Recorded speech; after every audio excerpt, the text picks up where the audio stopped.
1991 saw the release of films such as What About Bob, Silence of the Lambs, Beauty and the Beast, Terminator 2 Judgment Day, Boys in the Hood, The Doors, Cape Fear, Hook, and The Rocketeer. Nirvana released their groundbreaking album Nevermind, while Pearl Jam released their masterpiece debut 10. With Soundgarden releasing their epic Bad Motorfinger, the grunge movement was in full swing. Metallica released their Black Album, Ozzy Osbourne released No More Tears, the Red Hot Chili Peppers released Blood Sugar Sex Magic, and Guns N' Roses released both of their Use Your Illusion albums. On television, we saw the debuts of shows such as The Ren and Stimpy Show, Doug, Rugrats, Darkwing Duck, Dinosaurs, The Maury Povich Show, and The Jerry Springer Show. But all this paled in comparison to what was happening in the World Wrestling Federation. The Desert Storm War inspired a patriotic feud for the Hulkster as he took his throne once again as the face of the company. But huge things were on the horizon with the arrival of the real world champion. Join us on this trip as we journey back to 1991.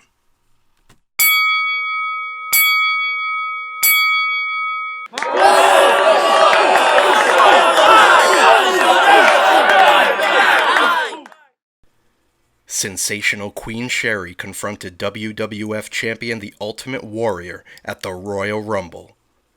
She begged Warrior for a title shot for the Macho King Randy Savage, attempting to seduce him. Much to her dismay, the champion responded with a resounding no. Backstage, Savage went ballistic. Later that evening, Warrior defended his championship against the controversial Iraqi sympathizer, Sergeant Slaughter. During the bout, Savage attacked Warrior in the aisle behind the referee's back. The finish was directly influenced by Savage, who cracked his royal scepter over Warrior's head. Slaughter went on to cover Warrior, score the pinfall, and become the new WWF champion. Savage and Warrior squared off inside a steel cage 2 days later in Madison Square Garden, but their issue remained unresolved. In a shocking announcement, a WrestleMania bout between the two was set, with it being a career-ending match for the loser. Both Savage and Warrior appeared on the Brother Love show prior to the match. Warrior destroyed Brother Love during his appearance, even tearing the set to the ground. The beating was so severe, Brother Love wouldn't make another appearance in the company for 4 years. A contract signing occurred on the March 18th Primetime Wrestling, sealing the fate for whomever would be forced into retirement. WrestleMania 7 took place on March 24th, with Savage and Warrior stealing the show. Before the start of the match, Bobby the Brain Heenan noticed a familiar face in the crowd, Missy Elizabeth. It was a match worthy of being a WrestleMania moment and one of the most emotional bouts in company history. The two literally fought like their job depended on it in what was an instant classic. Incredibly, Savage hit 5 consecutive flying elbow drops onto Warrior, who managed to kick out. Minutes later, Savage barely kicked out of a Warrior splash. Stunned, Warrior debated his powers, looking up to the gods and questioning his mortality. The power struggle continued until Warrior hit 3 consecutive shoulder tackles on Savage, pinning him with a simple foot on the chest. While Warrior was declared the winner, it unfortunately meant the end of the career for Macho King Randy Savage. Sherri let Savage know this, screaming at him and kicking him in the ribs. Missy Elizabeth rushed to the ring, attacking Sherri and saving Savage. Savage came to, shocked seeing a teary-eyed Elizabeth standing before him.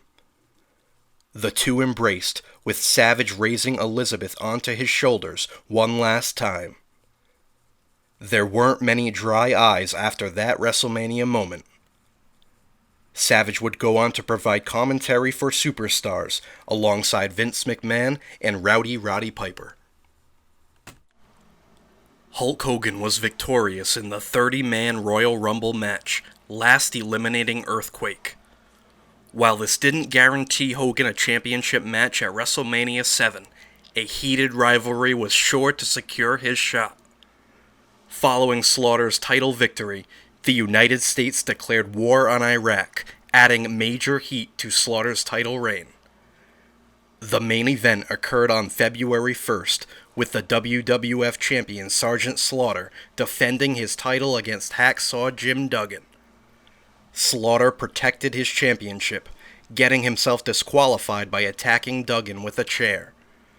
This brought out Hogan, who ran to the aid of Hacksaw. Unfortunately, Hogan felt the steel chair across his back, leaving Slaughter standing tall. Later that broadcast, WWF President Jack Tunney announced that Slaughter would indeed defend his championship against the Hulkster at WrestleMania 7. Slaughter showed no signs of fear, burning a Hogan shirt and poster on stage with manager General Adnan and interviewer Mean Gene Okerlund. The Stars and Stripes Forever special took place on March 17th. Hulk Hogan faced General Adnan in the main event, with Slaughter running in to cause a disqualification. After pummeling Hogan, Slaughter would add insult to injury, burying the Hulkster under the Iraqi flag. Hogan was furious and the fans were outraged. The heat became so hot that WrestleMania 7 allegedly had to move from the Los Angeles Coliseum due to terrorist threats. Never one to back down from controversy, the WWF stood tall, securing the LA Sports Arena as the new venue for this giant championship match. Jeopardy host Alex Trebek made the ring announcements for the main event.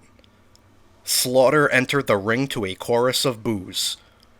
Hogan emerged from the locker room to a thunderous ovation, waving Old Glory.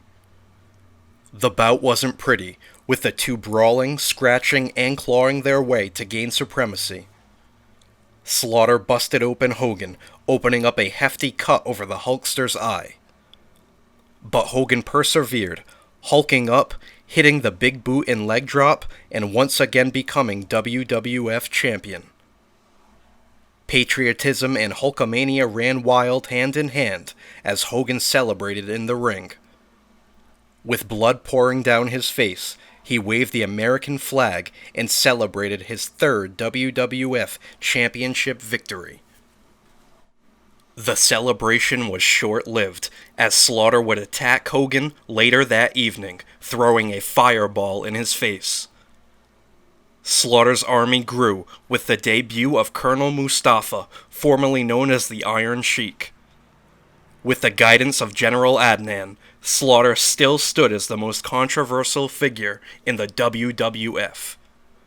Slaughter and Hogan would face off again on June 3rd in Madison Square Garden. In what was dubbed a Desert Storm match, the two beat each other senseless and bloody. Decked in camouflage and prepared for battle, Hogan successfully defended his championship. Using his army helmet to win this underrated classic, the deck was still stacked against the champion. On the July 20th Superstars, Sid Justice made his debut, announcing that he'd be the special guest referee in the main event at SummerSlam.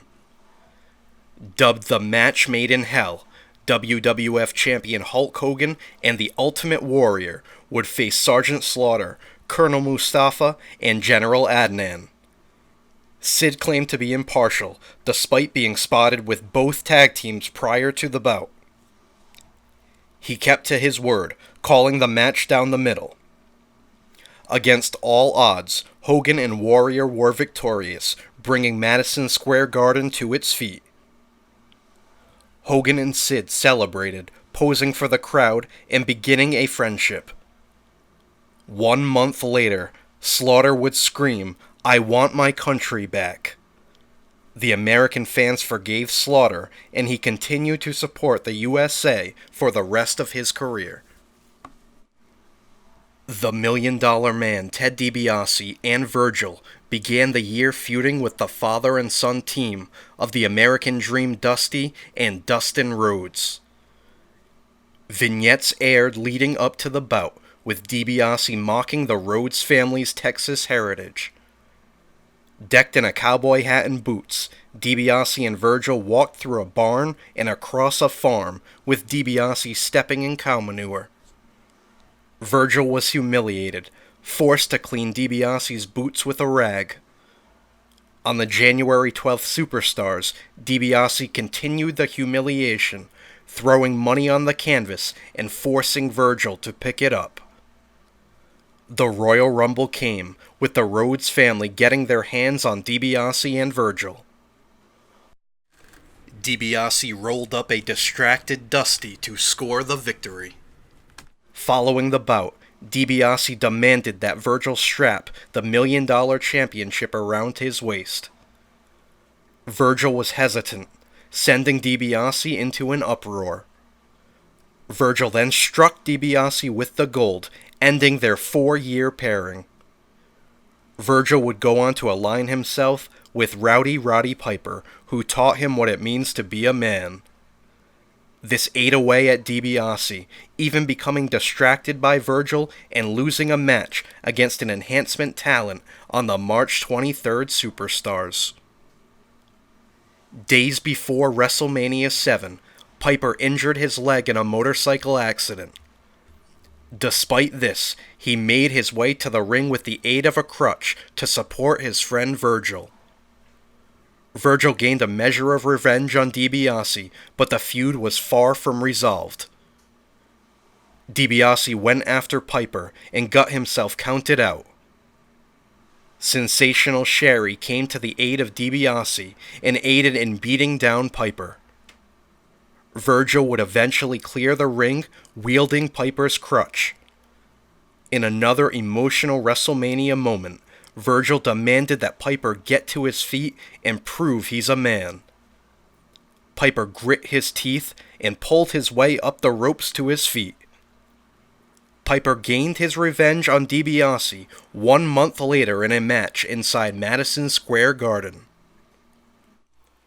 Virgil would get his hands on DiBiase again at SummerSlam. This time, the $1 Million Championship was on the line in a rare title defense.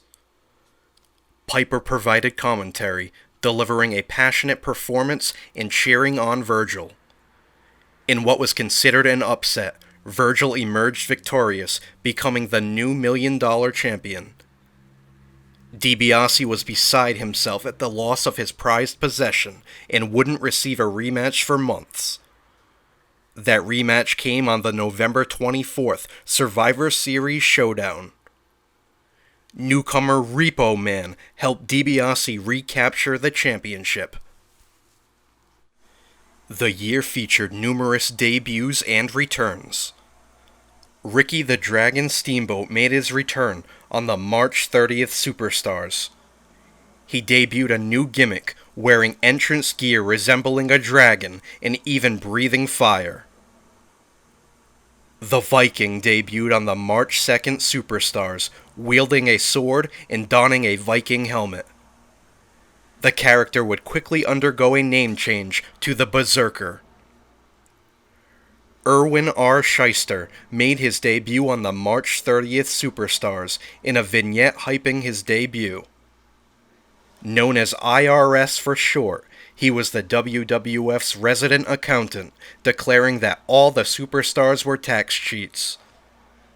Donning suspenders and a tie, IRS would make his in-ring debut that May. On the May 19th Wrestling Challenge, Brutus the Barber Beefcake returned to host his own segment, The Barber Shop. He discussed his gruesome boating accident that nearly killed him. The one man that stayed by his side was his first guest, WWF champion Hulk Hogan. The June 15th Superstars saw WWF Intercontinental Champion Mr. Perfect introduce his new manager on the funeral parlor. Bobby the Brain Heenan was stepping aside as Perfect's manager. In his place would be the coach. The Genius returned on the June 22nd Superstars to introduce his new tag team, Bo and Blake Beverly, the Beverly Brothers. The July 6th Superstars feature the debut vignette of Skinner. Hailing from the Everglades, Skinner wore an alligator claw around his neck and often clenched a knife between his teeth. He'd make his in-ring debut that August. On the September 21st Superstars, a vignette aired featuring Tito Santana inside a bullfighting arena in Mexico. He announced he'd be adopting the name El Matador, debuting a bullfighting gimmick. The November 9th Superstars feature the debut vignette for the Repo Man. Formerly Demolition Smash, he was unrecognizable with a short haircut and a black mask across his eyes. Numerous vignettes aired of the Repo Man repossessing numerous items from unsuspecting civilians. On the December 7th Superstars, Jim the Anvil Neidhart returned to the company. He would be one half of the new foundation with the debuting Rocket Owen Hart. The December 28th Superstars feature the debut vignette for Chris Chavis. Amongst his fellow Native Americans at an ancient ceremony, Chavis adopted the name Tatanka. This was a breakout year for The Undertaker, who gained a new manager. On the February 20th Superstars, Brother Love introduced The Undertaker and the fans to Paul Bearer. Carrying a mysterious gold urn, Bearer possessed a unique hold on the dead man. Taker was unstoppable at WrestleMania 7, gaining his first Mania victory, defeating Superfly Jimmy Snuka with a tombstone piledriver. On the March 30th Superstars, Paul Bearer hosted his new interview segment, The Funeral Parlor. On the April 13th Superstars, the Ultimate Warrior appeared as Paul Bearer's guest on a legendary edition of The Funeral Parlor. During the interview, The Undertaker emerged from a casket and attacked Warrior from behind. Taker proceeded to lock Warrior in a casket, specially detailed with Warrior's logo. Officials frantically tried to open the lid of the airtight casket using a drill and a sledgehammer. In a nail-biting scene, the lock was finally broken and the lid was open, revealing an unconscious Warrior. On the April 27th Saturday night's main event, the Ultimate Warrior had his chance at revenge against Sergeant Slaughter. During the match, Paul Bearer wheeled a casket to the ring, with The Undertaker popping out. Undertaker and Slaughter would beat down Warrior, with Hulk Hogan eventually coming to Warrior's aid. At the July 1st Madison Square Garden event, Warrior and Taker faced off in a body bag match. The first man to stuff his opponent into a body bag and zip it shut would be declared the winner. The two battled back and forth, but Warrior would eventually hit his big splash and roll Taker into the body bag. Warrior would leave the ring victorious, but Taker dramatically sat up in the ring, still zipped in the body bag. Jake the Snake Roberts picked up a big win over the model Rick Martel in a blindfold match at WrestleMania 7. Roberts would later engage in a feud with Earthquake, who was naturally afraid of snakes. In one of the more controversial moments in company history, Earthquake hit an earthquake splash onto the bag, thought to contain Damien. The outrage became so bad that Roberts later revealed that Damien wasn't even in the bag. The silliness would only continue that August, with Roberts appearing in a series of vignettes with the Ultimate Warrior. Roberts claimed to be training Warrior for an eventual showdown with The Undertaker. In the first vignette, Warrior was locked inside of a casket. The following week, Roberts forced Warrior to dig his own grave. In the final vignette, Roberts locked Warrior into a room full of poisonous snakes. As you might expect, Warrior received a snake bite just before exiting the room. A weak Warrior crawled to the feet of Roberts, who revealed he'd been working with The Undertaker and Paul Bearer all along. On the July 6th Superstars, Macho Man Randy Savage called Miss Elizabeth to the ring. Savage dropped to one knee and proposed to his longtime manager. Her response? Oh yeah. The date was set for SummerSlam, with the wedding being dubbed the match made in heaven. Everything looked perfect inside Madison Square Garden, with the two tying the knot. However, everything wouldn't be well. Footage aired on the following superstars of the wedding reception. Elizabeth was opening her gifts when she set her eyes on the biggest box on the table. She removed the lid, with a king cobra popping out and nearly striking her. Jake the Snake Roberts and The Undertaker crashed the wedding and attacked Savage, with Sid Justice eventually making the save. Savage was furious, even demanding he be reinstated just to get a hold of Roberts. WWF President Jack Tunney denied Savage's petition, citing the consequences of his WrestleMania 7 match. Protesters crashed Primetime Wrestling. Savage continued his pleas, and even Elizabeth spoke up on the November 17th Wrestling Challenge. Everything came to a head on the November 23rd Superstars in one of the scariest scenes in company history. After winning an exhibition match, Roberts persuaded Savage into coming to the ring. Savage sprinted into the ring, brawling with Roberts. Roberts would get the upper hand, tying Savage in the ropes.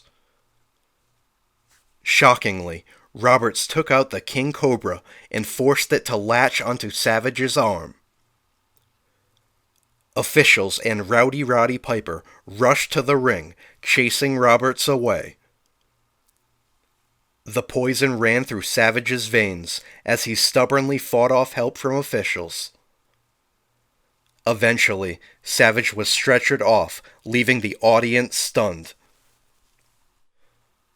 At the start of the Survivor Series, WWF President Jack Tunney announced that he was putting a ban on all reptiles from being at ringside. Further, he announced the reinstatement of Macho Man Randy Savage. In 6 days at the This Tuesday in Texas pay-per-view, Savage would get his match with Jake the Snake Roberts. Sean Mooney interviewed Roberts backstage, who was nonchalant and creepier than ever.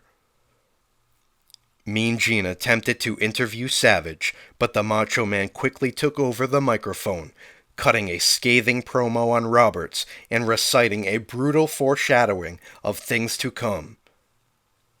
Savage attacked Roberts in the aisle during the Snake's entrance and quickly kicked off the mayhem. The two pounded on one another from pillar to post. Mercilessly, Savage would deliver a flying elbow drop and score a pinfall on Roberts for the victory. Despite being declared the winner, Savage intended to continue to exact revenge on his foe. Savage attempted to use a chair and even the ring bell, but was stopped by referee Earl Hebner. This gave Roberts the opportunity to recuperate and deliver his patented DDT on Savage. Roberts followed with another DDT and then brought out the infamous black bag from under the ring. Before Roberts could reveal the contents of the bag, Elizabeth ran in, pleading with Roberts to leave Savage alone. Another DDT would follow.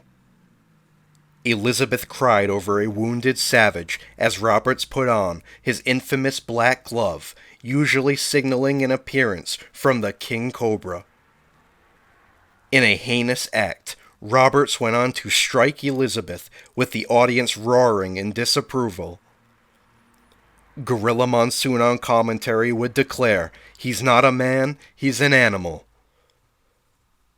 WWF President Jack Tunney came to the ring, ordering Roberts to return to the locker room. Backstage, Sean Mooney interviewed Savage, who was understandably irate. Macho Man delivered one of his most intense promos ever, declaring he was going to get his hands on Roberts again. He'd go on to blame himself for Elizabeth being struck.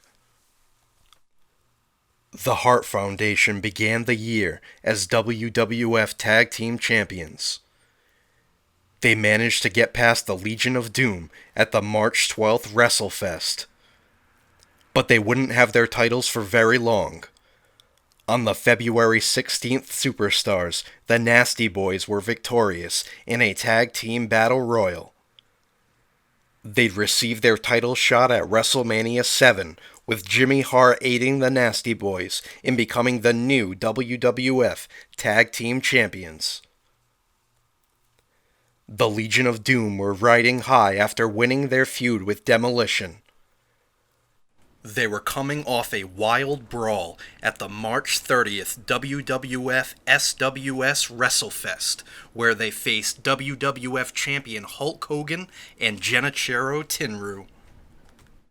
They'd receive their title shot at SummerSlam, brawling with WWF Tag Team Champions the Nasty Boys in a no disqualification match. It wasn't pretty, and the action was intense. When the dust settled, the Legion of Doom emerged as the new WWF Tag Team Champions. The Rockers began the year as a cohesive unit, picking up a victory over the Orient Express in an excellent bout to open the Royal Rumble. They had a winning effort at WrestleMania 7, defeating Haku and the Barbarian, but their star began to fizzle out. The first signs of tension came at the Survivor Series. The Rockers teamed with the Bushwhackers to face the Nasty Boys and the Beverly Brothers. During the bout, Marty Jannetty accidentally drop-kicked Shawn Michaels. This led to Michaels being eliminated and subsequently having a temper tantrum. On the December 28th Superstars, the Rockers received a WWF Tag Team title shot against the Legion of Doom. The odds were against the Rockers, but they fought valiantly against the more powerful team of Hawk and Animal. Ultimately, the Legion of Doom picked up the win, retaining their titles. Meanwhile, the Rockers argued, with the tensions higher than ever. The Mountie debuted on the January 26th Superstars, managed by the Mouth of the South Jimmy Hart. Naturally, his arch-enemy quickly became the Big Bossman. With manager Jimmy Hart by his side, the Mountie electrocuted the Big Bossman with his shock stick. This was built up towards a prison match at SummerSlam. The rules were simple. The loser would be forced to spend a night in prison. Bossman got his revenge, picking up a big win and sending the Mountie away kicking and screaming. The Mountie was booked in a prison in New York City, photographed, and thrown into a cell with a roommate that was very happy to see him. WWF Intercontinental Champion Mr. Perfect began the year with a line full of challengers. On the February 2nd Superstars, Texas Tornado Kerry Von Erich received a shot at the title. During the match, the Big Bossman confronted Bobby the Brain Heenan at ringside. Heenan had been making derogatory comments as of late about the Big Bossman's mother. Perfect came to the aid of Heenan, leading to a confrontation with Bossman. The stage was set for Mr. Perfect versus the Big Bossman at WrestleMania 7. Perfect would hang on to his title, but only by disqualification after Andre the Giant returned to come to the aid of the Big Bossman. Managers flocked to become the new manager of Andre, with the Giant brushing each one off. On the June 1st Superstars, Mouth of the South Jimmy Hart claimed that he'd put together the ultimate team, Andre and Earthquake. Prior to this, Earthquake had been on a losing effort across the country in a series of stretcher matches against Hulk Hogan. While the idea of the unstoppable tag team of giants was intriguing, Andre denied that he'd made any such decision. This caused Earthquake to attack Andre from behind with Jimmy Hart's megaphone, crushing the Giant's knee. The next challenger for the Intercontinental title would be Bret the Hitman Hart, once again embarking on a singles run. Mr. Perfect vs. Bret Hart at SummerSlam went down in one of the greatest matches in the event's history. Perfect fought through the pain of a serious back injury, with the resilient Hart keeping up with every move. Ultimately, Hart would make Perfect submit in the sharpshooter to become the new Intercontinental Champion. Hart would take the title into the crowd and celebrate with his parents. Tugboat returned, but would undergo a major transformation. On the June 15th Superstars, Tugboat teamed with the Bushwhackers to face Jimmy Hart's team of Earthquake and the WWF Tag Team Champions, the Nasty Boys. Shockingly, Tugboat turned on his partners, leaving with Hart and company. The following week, the Natural Disasters were formed, comprised of Earthquake and the man now known as Typhoon. The August 10th Superstars featured Bobby the Brain Heenan appearing in a controversial vignette. He appeared holding the WCW World Heavyweight Championship, hyping that the real world champion was on his way. Heenan would appear on the funeral parlor on the August 31st Superstars, gloating with the controversial championship belt. An aggravated Rowdy Roddy Piper left the broadcast booth and confronted Heenan. Piper would snatch the title and spit on it, throwing it down in disgust. On the September 9th Primetime Wrestling, Bobby the Brain Heenan introduced the real world champion, Nature Boy Ric Flair. The signing was huge, opening the door for a plethora of dream matches. Flair made his presence felt quickly, attacking Piper in the broadcast booth on the September 28th Superstars, creating a wild scene. The two would square off on October 28th in Madison Square Garden, battling to a no contest. The rivalry continued at Survivor Series, with each man forming their own four-man team. Piper would enlist the help of WWF Intercontinental Champion Bret the Hitman Hart, the British Bulldog Davey Boy Smith, and Virgil. Flair would enlist the help of the $1 Million Man Ted DiBiase, the Mountie, and the Warlord. Tensions were high, with several members of each team brawling to the point of disqualification. This left one sole survivor that wasn't involved in the brawling: the real world champion, Ric Flair. The ultimate dream match of the 80s between Nature Boy Ric Flair and Hulk Hogan was now a reality in the 90s. On the November 16th Superstars, Flair caused a wild scene on the funeral parlor. Flair provoked Hogan, leading to The Undertaker emerging from a coffin and attacking the Hulkster from behind. Taker would knock out Hogan, ripping the crucifix from his neck. Macho Man Randy Savage and Rowdy Roddy Piper came to Hogan's aid with chairs and caused Undertaker and Flair to retreat. Prior to the Survivor Series, WWF President Jack Tunney ruled that Flair's championship wouldn't be recognized by the WWF. Furthermore, the belt would be censored every time Flair brought it to the ring, with a hefty fine to follow. This only fueled Flair, who was out to dethrone WWF champion Hulk Hogan. Hulk Hogan defended his title against The Undertaker at the Survivor Series. Flair made his presence felt, assisting Undertaker and handing him a chair. A tombstone onto the chair followed, with The Undertaker shockingly pinning Hogan and becoming the new WWF champion. Before the night was over, it was announced that Hogan would receive a rematch in 6 days at This Tuesday in Texas. WWF President Jack Tunney would be at ringside to assure a fair match. Before the big rematch, Hogan would compete in the Dream Match against Ric Flair. The bout occurred on November 30th inside Madison Square Garden. While a surreal sight to see, the match failed to live up to the hype, ending in a no contest. 2 days later, Flair would compete on Primetime Wrestling, facing a confident Shawn Michaels. The two had an excellent match, with Marty Jannetty inadvertently costing Michaels the match.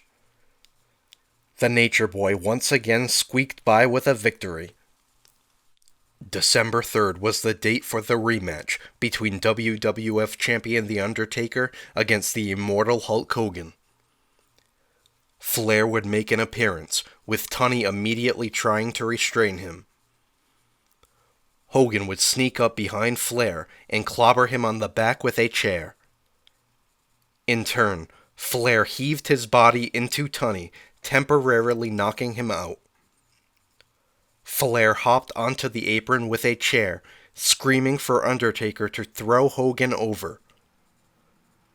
The plan was thwarted, as Hogan whipped Taker into the chair, sending the dead man into a daze. Paul Bearer attempted to clobber Hogan with the urn, but that plan was thwarted.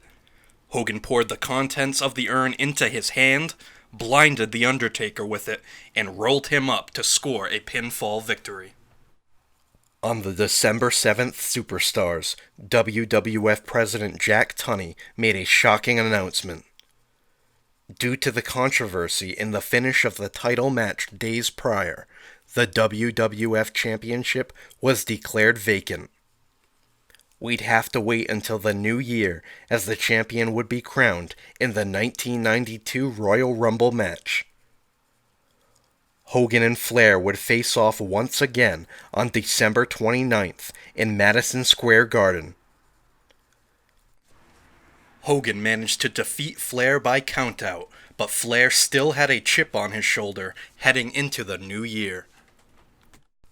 Who would emerge from the Rumble as the new WWF champion? Find out next time on Squared Circle History.